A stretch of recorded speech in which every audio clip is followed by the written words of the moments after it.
OpenAI is a former Elon Musk-headed company, and last week the company released a new AI chatbot. And the new artificial intelligence engine has been making headlines as its capabilities are truly mind-blowing. For instance, the ChatGPT robot can solve difficult math problems, write poems about almost anything, or scripts for TV shows, and it can write new lines of code, or more generally, it is able to engage in human-like conversations about a wide range of topics. Now what I've done is I started a conversation with the AI chatbot and I asked it for investment advice, and I can assure you that the results have been absolutely stunning. I asked it 7 questions in total, starting with some very basic questions and then gradually asking more and more nuanced questions that truly challenged the AI's capabilities. So what kind of answers did the AI engine give me? And how do I rate these investment recommendations? This will be the topic of this video. And so without further ado, let's get started.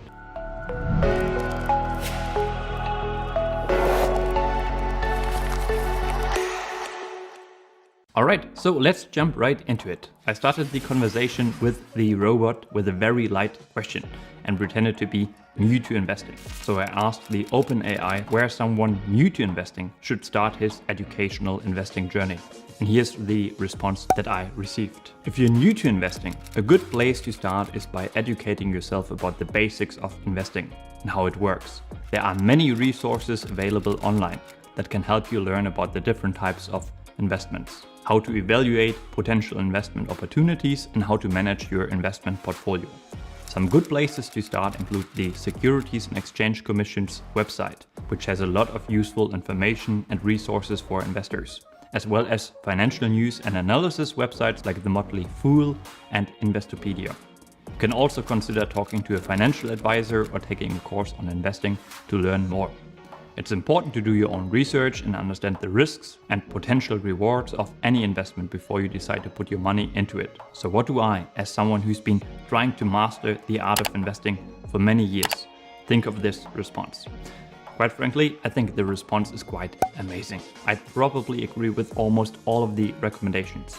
It's important to understand that ultimately only you are responsible for your own finances and your financial successes and failures. The SEC, so the Securities and Exchange Commission, provides some of the most reliable resources that are available online, and many filings are even provided by the businesses themselves, including their financial statements. And Investopedia too is a great resource to look up investing terms that you will inevitably encounter when you're trying to fight your way through the investing jargon jungle. When it comes to the Motley Fool's content, however, which the AI also recommended, I'd be a bit more cautious, as I consider most of their content more, clickbaity. It's a profit-oriented media business, and many articles actually recommend individual stocks, of which many might not perform as well as promised in these articles.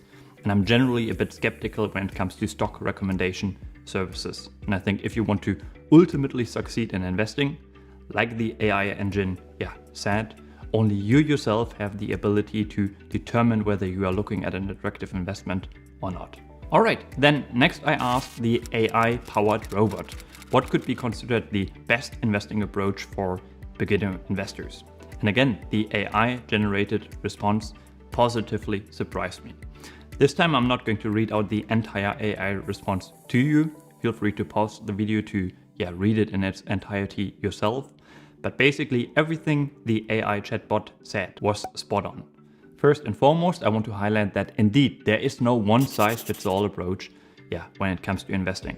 Just like there's not the perfect diet that works for everyone, and just like you have to find the best diet that best suits your body and your needs, you will need to follow an investment strategy that is best aligned with your personality, your goals, your time horizon, and of course also your risk tolerance.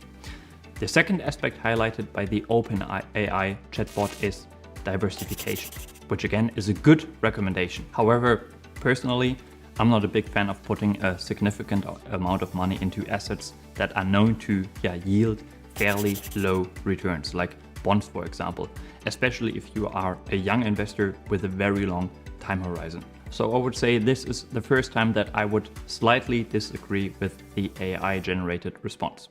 Having a long-term focus is actually the next piece of advice by the AI robot, which again is spot on. If you're not willing to leave your money untouched for multiple years, and if you are unable to deal with short-term volatility, you really shouldn't be invested in the stock market and also in most other asset classes as well, of course. Now, before I move on, I want to know what you think. What are your thoughts on the chatbot's responses so far? Do you think they are as mind-blowing as I think, or are the answers maybe a little too generic and vague for your taste? Okay, my follow-up question was then whether the artificial intelligence could actually recommend certain books that I should read in order to learn more about the just mentioned long-term investing approach. Personally, I've read my fair share of investing and personal finance books, so I think I can do a fairly good job assessing the quality of the book recommendations.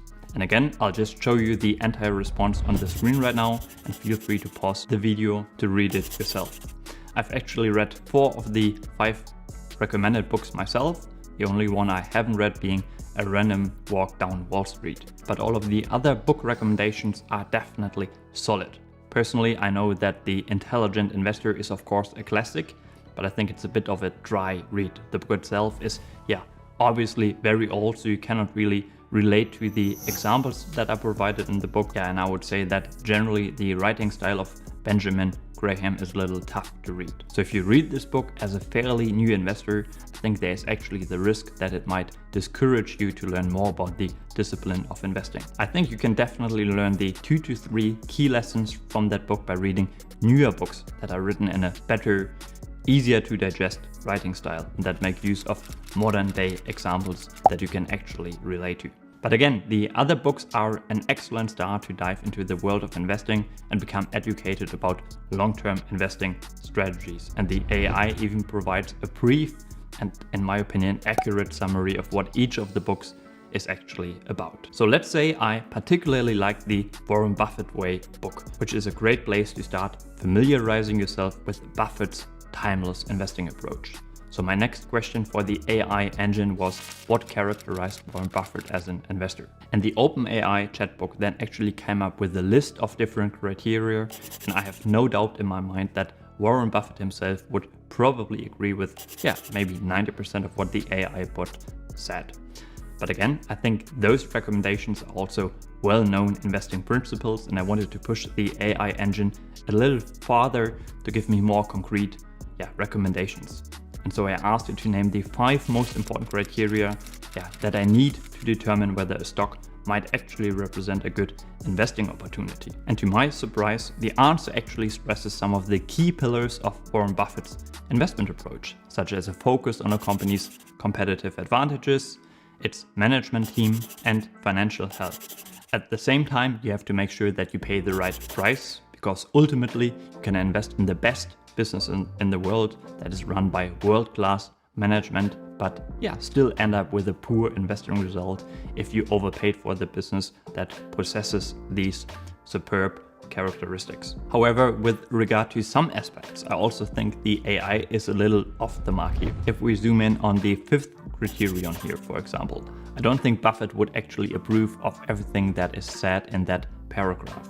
We do know that Buffett is incredibly focused on the earnings a company provides. But more specifically, Buffett uses his very own metric, which he calls owner earnings, which is strictly speaking, more of a cash flow metric than an earnings-based metric that is solely based on a company's income statement. Also, I would argue that a company's dividend plays almost no role in Buffett's valuation process. In fact, the video that I will publish probably next week, will highlight why Buffett actually thinks the ideal stock, the ideal business, does not pay a dividend. Just like his own business empire, Berkshire Hathaway, never paid a dividend. So if you don't want to miss out on this upcoming video, make sure to subscribe to the channel down below. Another aspect that I will highlight here is that Buffett obviously is very well aware of the impact of growth on a company's valuation. At the same time, Buffett is actually known to prefer predictability and slower growth over faster growth that may come with a more uncertain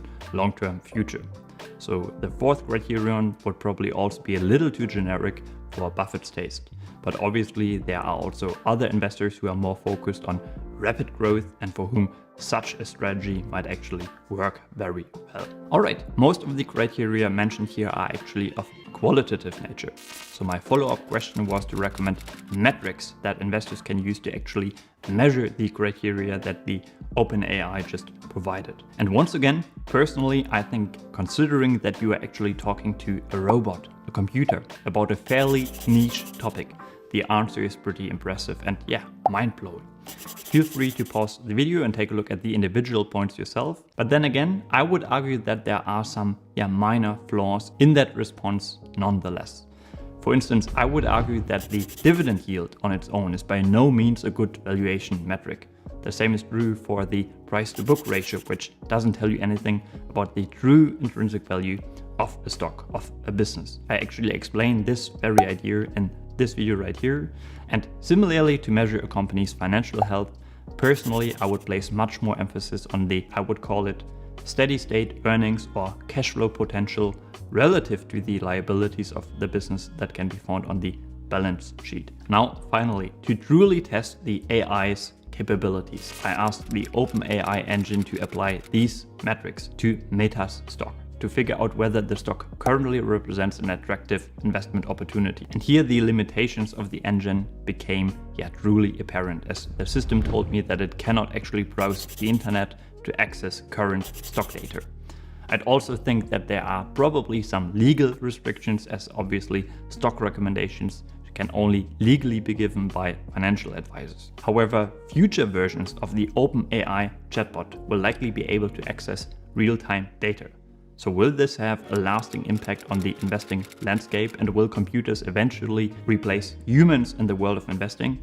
Well, personally, I don't think so, at least not in the near and medium term.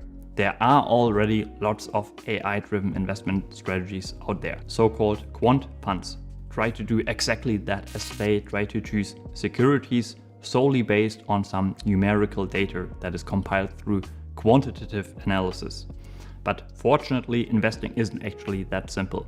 Investing is more art than science, and investors must develop not only a good quantitative understanding of a business, but more importantly, a good qualitative understanding of the company, its risks, and future optionalities. You usually have to follow a company for a longer period of time to truly develop this qualitative understanding.